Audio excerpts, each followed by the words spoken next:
Sweet. So, like we were saying, with the 2022 NHL entry draft happening this week, what better time than now to have the 2021-2022 WHL Player of the Year and most sportsmanlike Player of the Year join Whatahockey? He hails from Kamloops, British Columbia, and he was the 47th pick overall in last year's NHL draft by the Dallas Stars, with quite possibly the best name to grace this podcast ever.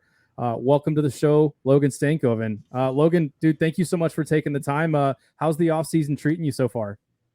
Yeah, well, thanks for having me on. It's been good. It's more of a shorter summer this year, obviously with Dallas Development Camp coming up here next week, and then in a few weeks I'll head to Edmonton for the replay of the World Juniors that got canceled, and then I'll be back down in Dallas for main camp. So it's a short summer, and after main camp, I'll figure out where I'll be playing next year. So, well, I think we all kind of have high hopes for where you'll be playing. So, yeah, it doesn't seem like you get a lot of time off. I had this question a little bit later on, but since we're talking about the off season now, what's a normal off season look like for you? What are some of the off ice hobbies that you have?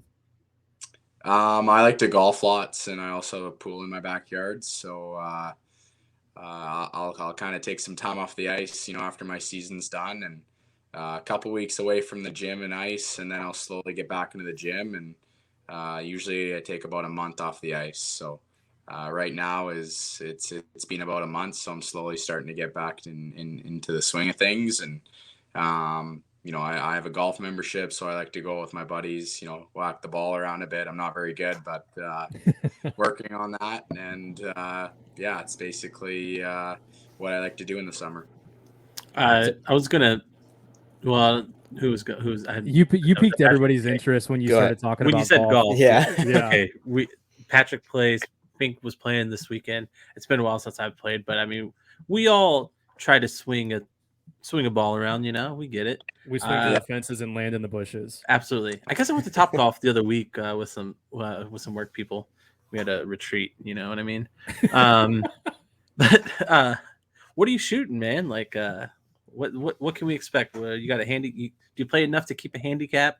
I don't even know how to keep a handicap, so I just want to sound like I know what I'm talking about here.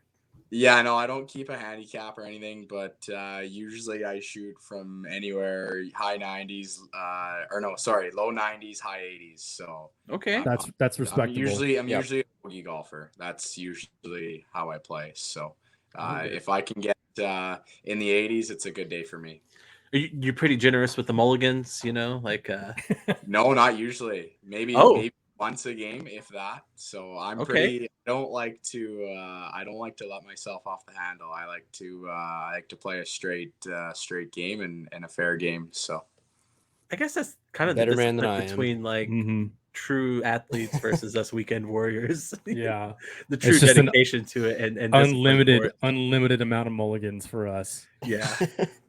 So I have to ask, before we get into like the real like hockey talk, have you had a chance to talk with any of the guys on the Stars, and have you heard about the legend that is Joe Pavelski and how great of a golfer he is?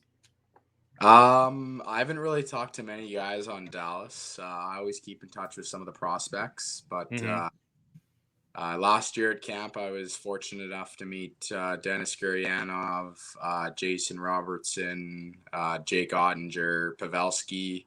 It was pretty funny. I was skating with him. We were in the same group, so he was kind of my line mate for a bit of it, and it was pretty cool just to skate alongside him. And you could tell just how good of a person he was, and obviously he's a spectacular player too. So it was just kind of a surreal thing for me, because I grew up watching him play, and when he was on the Sharks, he was pretty dominant, and he still is. But those were his prime days. So yeah, it's kind of wild to look back at this past season and see that he probably had his best season, I think, of his career so far. But we're talking to you. You are the prospect. You're the kid that everyone wants to talk about, get to know a little bit more. You are also the first Kamloops Blazer to be named Player of the Year since Jerome McGinley back in '96. So at what point in this past season, if at any point, did you realize you were on just like kind of a scorcher pace? And did that keep you kind of more focused on the game, what was going on? Or are you kind of like away from the stat sheet during this season? You're like, it's a team thing. all I'm worried about is the Blazers doing the best that they can. Yeah, I'm not really too focused on, stats or individual kind of, I guess, accolades. It's not something that I think about going into the season. I mean, obviously, it's nice to be recognized here and there for your individual success, but at the end of the day, it's always a better feeling if you're lifting the cup at the end of the year. So, obviously, it was nice to be named, player of the year in the WHL and then the CHL too. But would it be nicer if we could have been playing the Memorial Cup? But I'll probably have a shot at it next year, which would be cool.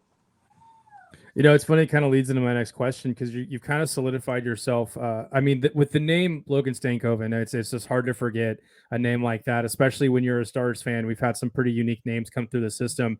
What are your goals going into next season, and where do you hope to see yourself? Let's say at this time next season, because Pete DeBoer was named the head coach recently, and he has an affinity for the youth movements that go on inside the organizations that he coaches. Do you see yourself possibly peaking at the AHL or at the NHL level at any point next year? Well, next season I'm not able to play in the AHL yet, just because I'm still 19. But it'll either be NHL or back to major junior hockey. So, hopefully next year or at this time I would have finished my first year in the NHL. But it's going to take a lot of work to get there. But obviously I'd have to have a good main camp and hopefully get in some exhibition games and stick with them for a while. But for me, it's just about making a difference, going into camp and making sure that I can show, the scouts and the coaches and everything that, hey, I can play, I can stick at this level. So, that would be ideal for me if that could happen. But if not, then, you go back to playing major junior hockey and we get those the Memorial Cups. So there's nothing too bad about that as well. Winners just got to win, I got one follow-up to that. With that goal in mind, there's pressure on yourself, not only from you, but from the organization in a sense. How do you prepare for that? How do you get mentally or physically ready saying, okay, what do I need to do to lift myself to the next level where I can make the NHL roster? I'd probably just say putting in the extra work. Obviously, during the summer, it's a key opportunity or, key prime opportunity to kind of build strength and take those little steps, getting bigger, stronger, faster. There's so much room for me being, such a young guy still. I can improve lots and work on, key things in my game so that, once camp comes around, I'll be ready to go. Yeah, I actually heard someone describe your body type as a fire hydrant. So are you just like packing in carbs right now and just basically saying, you know what, like I'm trying to vie for a spot at the NHL. I'm eating nothing but steak and potatoes, and let's just see where this takes me. No, not quite that, but I've always kind of been more on the thicker side. Being a smaller guy, you don't want to be 150 pounds going up against guys that are 200 plus pounds. So usually right now I'm weighing in around 170, 172 area. So I don't want to be too heavy to a point where it's hard for me to keep up to the game and skate, but at the same time you want to be thicker so that when you go into the corner to battle with those bigger guys, you're ready. Yeah, absolutely. I kind of look at that like a Ty Dellandrea, who's in the system now as well, who had a couple of sips of coffee with the NHL. Hopefully to see him back next season. But they selected him in the draft. They selected you in the draft last year, which kind of brings me kind of into the next question. With the draft just a couple of days away, take us back to that point in the draft, because you were drafted 47th overall. I watched a couple of interviews where you kind of spoke about, obviously with COVID, it was weird. You guys couldn't be in arena doing the draft selections like it's normally done. So had you had communication with the Stars or Jim Neal or anyone on the Stars organization up to that point? Was that a call you were expecting, or was that kind of like okay, I don't know this number, it's a weird 214-972 area code, I don't know that area code, and then you pick it up and it's possibly Jim Neal? Or did you guys have any communication whatsoever going into that? No, nothing with any of the head coaches or managers or anything. I had one phone call about a week before the draft. It was with Dennis Holland. So Hmm. spoken to him for about 10, 15 minutes at most, just kind of talking about a few things. Obviously, scouts have their questions to ask players. So kind of sat in my car. I was down in Vancouver training at the time, and he'd given me a phone call, and I'd spoke to him for a bit, and then up until I guess draft day, that was the only person that I had talked to from the organization, and I'd had it, already a few other teams like Seattle, LA, Boston. They'd interviewed me, 2, even 3 times now, so I was kind of surprised by that a bit, and thought that, hey, these teams are pretty interested. Maybe I have a good chance at going to one of those teams, but obviously that wasn't the case. And I was super happy with where I went, and being in Dallas. It's a great spot to be. Yeah, and you had a little bit of experience playing in the World Juniors, I believe. What was it, 2 years ago now? Is it time flies with COVID? Like, I don't even know what day it is half the time. But you've spent some time in Dallas already. Yeah, it was about a year and a half ago now, I think. So Okay. it was last April or May, I think. So I was down in Dallas for the U18s there, and that was a lot of fun. Good time to be here when it's not quite 1,000 degrees Right. yet. Blistering, yeah. Yeah.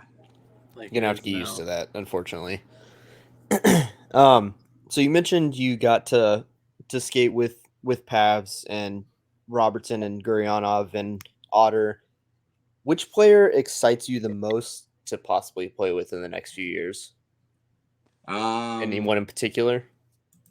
I also skated with Rupe Hintz. Obviously, Robertson's unreal too, but a Mhm. guy that kind of surprised me or stood out was Rupe Hintz. I didn't think he was that skilled, and when I skated with him, he was just unbelievable. Like, he's a full package. He's big. He's got a good shot. He can skate. I couldn't believe how fast the puck was on his stick, and then off the stick and into the back of the net. So I wasn't surprised that he had quite a bit of success this season.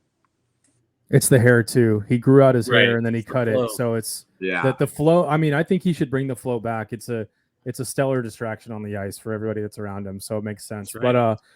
But not to get too much into your future teammates' haircuts, but obviously last year too with the draft, you were in a slew of draft picks, and the Stars are notable for really developing their draft picks and selecting well.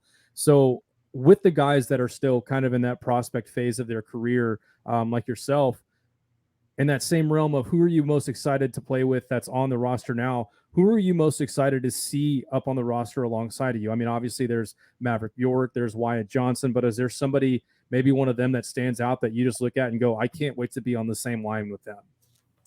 Yeah, those two guys for sure. I've played with both of them and against both of them, and they're pretty special players for a reason. And I've known Wyatt for I think 10 years now. So 8 or 9, 10 years now. So I've known how skilled he's been for a while now, and I think he was kind of slept on a bit at the draft, and Mm-hmm. now he kind of had his coming out party this past season. And then obviously Mav has been really good, and a game changer too. So those are two players that hopefully I get the chance to play with someday. Was there a phone call with Wyatt once you got selected to the Stars? Did you guys kind of like go, okay, this is we're in this together now. Like let's take this over. Not a phone call, but we texted back and forth for sure. Yeah, I mean, we gotta stop. We gotta stop talking about phone calls, man. These people, we just text now, man.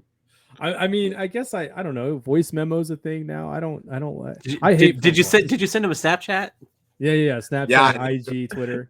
I think it was a Snapchat text actually. So There you go. So yeah, he snapped you. He was like, "Hey man, congrats" or whatever. Yeah, that was basically what it was.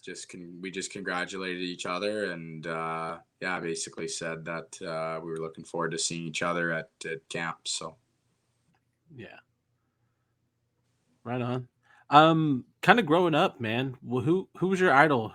who did you want to be, and how'd you want to style your play after them?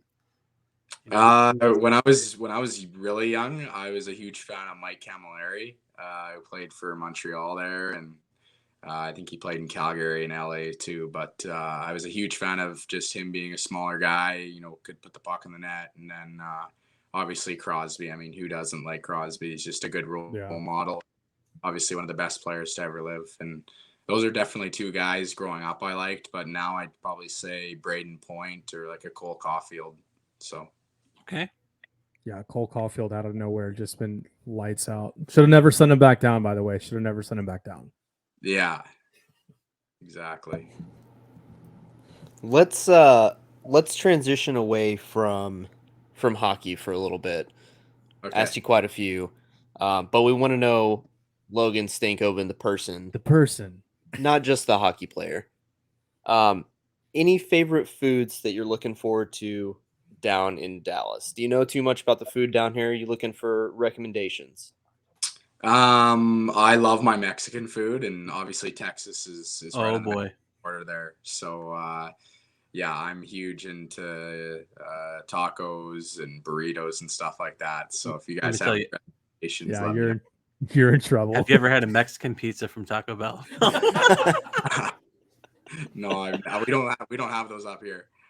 Ooh, it's probably for the best. You know what? Yeah. That's probably why you're on the cusp of the NHL, is because you didn't have Taco Bell distracting you. That's why we're all doing a podcast, is Taco Bell. Have you had a chance to try any of the barbecue down here while you were down here? No, I didn't. I didn't get to try any of it, but I've seen a lot of those Texas Roadhouse signs and whatever else. So those look pretty good. Those Texas places, but. There's plenty to choose from. It's a journey that you can take at any time. Trust me on that one. Yeah. So what's a pregame playlist look like for you? Are there any notable artists on there? I like Drake lots. I'm not a huge fan of like just one artist. Like before games though, like certain like genres would be like rap, rock. Like some EDM music. It all just depends. I think something with a good beat is definitely my go-to. I don't like slow songs or songs that aren't kind of upbeat and get you fired up for a game. But Drake, I like Kygo. Okay. You. Some solid choices. There's nothing wrong with any of those. Yeah. Do you handle the aux cord in the locker room pregame, or is that somebody else? When I was younger, I used to. It was like hardcore rock, like AC/DC. Classic. I think who else? Yeah, just like hardcore rock. So I used to do it back in the day, but not anymore. Usually, who's the guy? I was gonna say, who's the guy in the locker room? Who's the guy now? Yeah. Quinn Schmiemann. He was our guy. He's 20 this year though, so we're gonna have to find a new aux guy this coming year.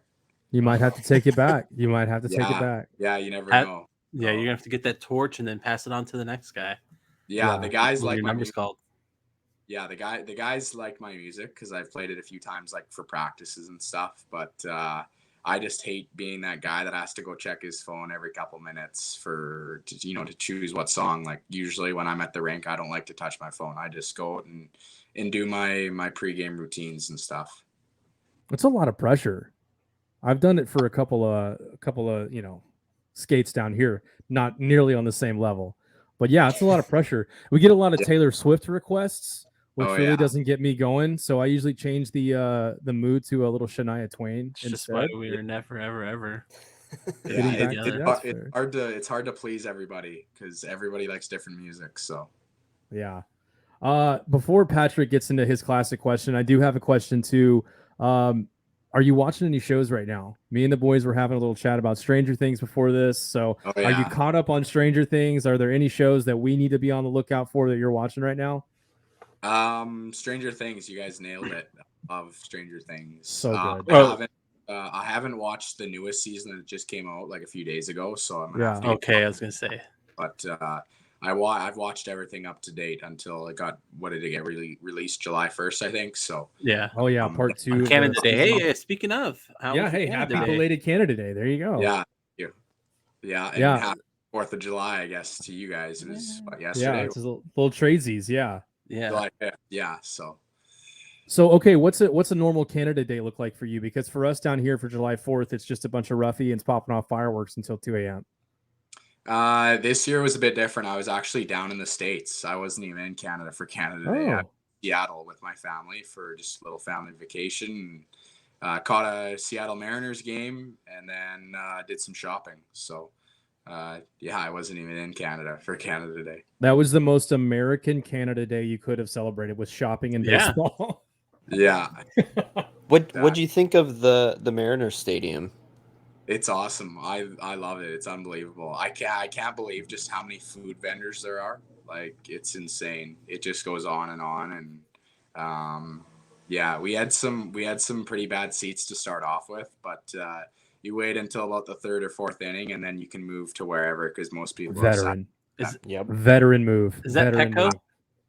No, Pardon that's it's T-Mobile Park now, I Oh, believe. T-Mobile Park. Didn't it used to Okay. be called Safeco? Safeco Field previously, Safeco yeah. Field. Okay. Yeah. Was the roof open or closed? I'm asking. I have like 4 stadiums left to see before I've seen all of them. So Yeah, no, it was open. So nice. mhm. It's on my list. I have that 2 LA stadiums and then Atlanta's new one, which I guess doesn't really count. But That's fair. just curious what your experience was like. Yeah, I loved it. It's lots of fun. I'm not like huge into baseball, but Mhm. this past summer here in Kamloops, we got a semi kind of collegiate team. It's called the West Coast League. So we have a team called the Kamloops Northpaws now, and they get a pretty decent crowd. And I've went out to a few games now. I was at a game last night, and they got some pretty good college players from down in the States and a couple Canada guys from like Vancouver or wherever. But it's fun to watch them and. Yeah, I've kind of gotten into baseball a bit more this past summer. Yeah, we Nice. one of our buddies of the show, he plays for the ECHL affiliate of the Kraken down here. We had him do a live watch along to one of the Stanley Cup games, and he was like, "I just love baseball because it's just so quiet and laid back." He was like, "You play hockey and you go hard in the boards, and you're, 82 games some odd a season, banging the Yeah. boards with guys. It's like it's nice just to sit back and not have to worry about anything for 4 hours."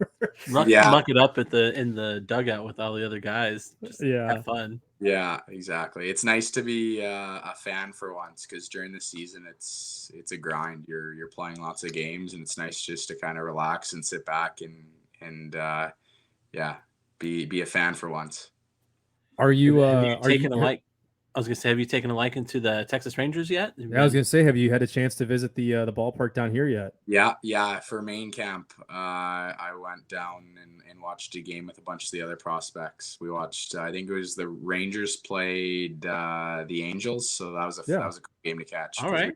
We, got to see Trout and Ohtani. So that was Ohtani. It's amazing That dude is how something good. else. Yeah, it's amazing how good those dudes are and how atrocious their team is this season. But that's a different story. Yeah. The Rangers aren't. They're not like great by any means. But so you were talking about, it's a grinder in the season, and I hate to bring it back to hockey, but I'm just curious for a second. Are you a back, middle, or front of the bus guy when it comes to traveling? More like middle back. I'm not at the very, very back, but I'm like 3 or 4 seats from the back. So Okay, you can kind of keep an eye on everything, make sure everyone's relaxing, getting some sleep when they need to. That's smart. yeah, it's just kind of more of like a pecking order. Like obviously all the younger guys kind of sit towards the front, and then you work your way back as you get older. So you don't really have much of a choice. I mean, if you're an older guy, you usually sit closer towards the back, unless you don't like the back, then yeah, you sit in like the middle. So Gotcha. Well, Patrick's got a we asked this question of every single guest that we have come on. We've had countless guys from the NHL to the ECHL and a couple of personalities outside of the sport. So Patrick, we're gonna put you on the spot a little bit with this one. So this can be like an interview practice question of sorts. Dude, I'm a pro with this question so far.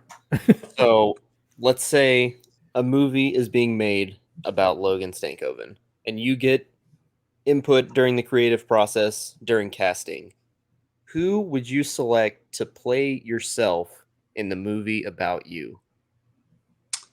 I mean, an obvious choice would be my dad because I think we're pretty similar, and just the way we act, and I mean, he's taught me everything to this point, and he's one of my biggest role models. So I'd probably say him, but obviously we don't really look the same. He's much older, so yeah, that'd be hard, but yeah, I'd probably say him. I think that's the most wholesome answer we've It had, sure is.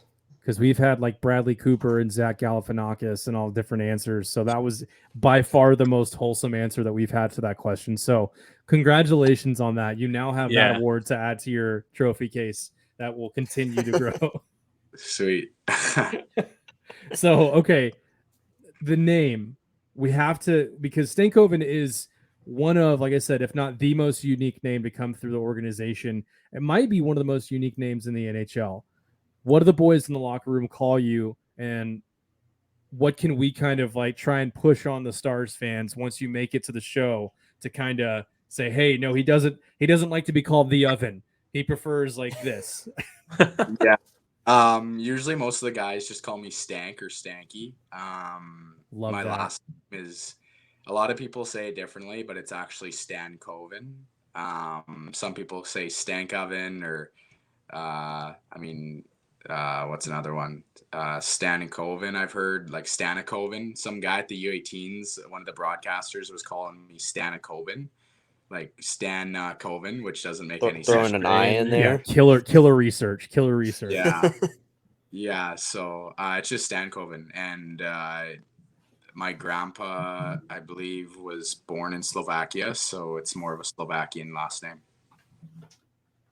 Oh, okay. Interesting. So I don't know, like as far as like the cultural, how far or how close in the cultural divide there is, but have you ever heard of a kolache? No, I have no clue what that is. Okay, so Okay. this is more on the Czech side of things down here in Texas. You'll have to try it out. There's a city called West Texas. It's one of those things where like it's synonymous with like barbecue too. Everyone knows Texas for their like brisket. You have to go down to West Texas. They're called kolaches. They have sweet and they have savory. And I don't know how, like I said, how close they are culturally, but I think that's something that you'll definitely have to dive into. Off season, of course. This is definitely not mid season type food to have. Yeah, okay, I'll have to try it then. All right, so for the Stars fans, Stanky is acceptable. There's no I in Stankoven. Like, let's squash that right now. Yeah. But I guess we don't really have anything left. Is there anything that you kind of have for the Stars fans as far as like your introduction? Is there anything that you particularly want them to know about you, or have you? I mean, you pretty much leave it on the ice for the most part. Yeah. I mean, I don't really have anything else to add. I mean, in terms of nicknames, though, like, yeah, Stanky, Stank. I've gotten Stanky Leg a lot, actually, quite lately. It's a solid Especially one. with Blazer fans. So I've seen a couple signs saying Stanky Leg in the crowd, and it's pretty funny.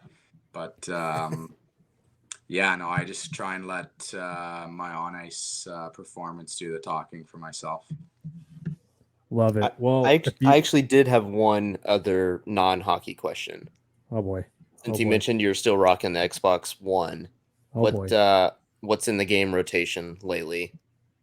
Lately, I haven't touched the Xbox in like 2 weeks. So I like to play a little NHL with my buddies. Like literally the only time I play Xbox is if somebody else is playing with me. So that's fair. What team are you playing with?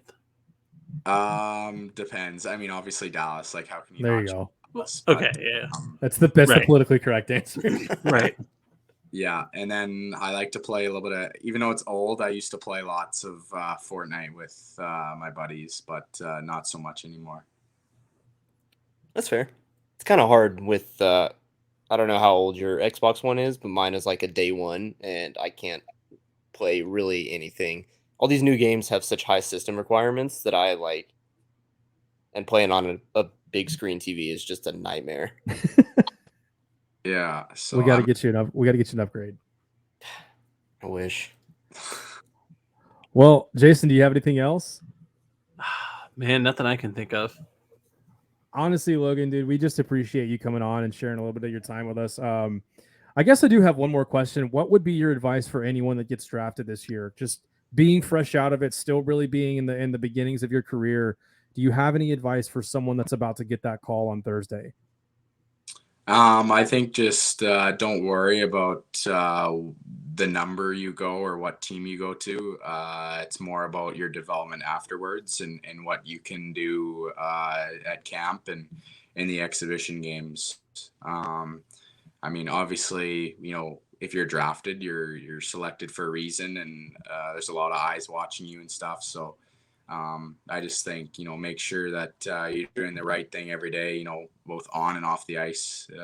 That's, off the ice is huge because, a lot of young kids look up to, us players and, see us as role models. So you want to make sure that you set good examples for them. But I think just continuously putting the work, and just because you're drafted, it doesn't mean anything. Because I have, lots of teammates and stuff that I've seen, go undrafted, and then they end up signing pro contracts a few years later. So at the end of the day, it's what you can do to make your way onto the team. So that's important. Beautiful. Love it. Well, we'll put you on the spot one last time before we let you go. We all have our own sign-offs. So what's the Logan Stankoven sign-off? Like, what do you mean? Just like a bye or what? Yeah, just a classic bye, but without saying bye. Okay. I don't know. That's tough. I'd probably just say, I don't know. Well, thanks for having me on first, but probably just a see you later type thing. I don't know. I've never done. That's good. That's good. That's classic. There's no wrong answers. There is no wrong answer. Yeah. You already won most wholesome answer for the biopic question, so you can't go wrong. Yeah. For sure. Well, Pat, thanks, Logan, again. Pat, let's round it out and call it. Yep. Stay sassy, as always. And stay moist. And don't, for any reason whatsoever, even if you accidentally wore the USA hockey hat and Logan plays for Canada Hockey, forget your Kermit tattoos.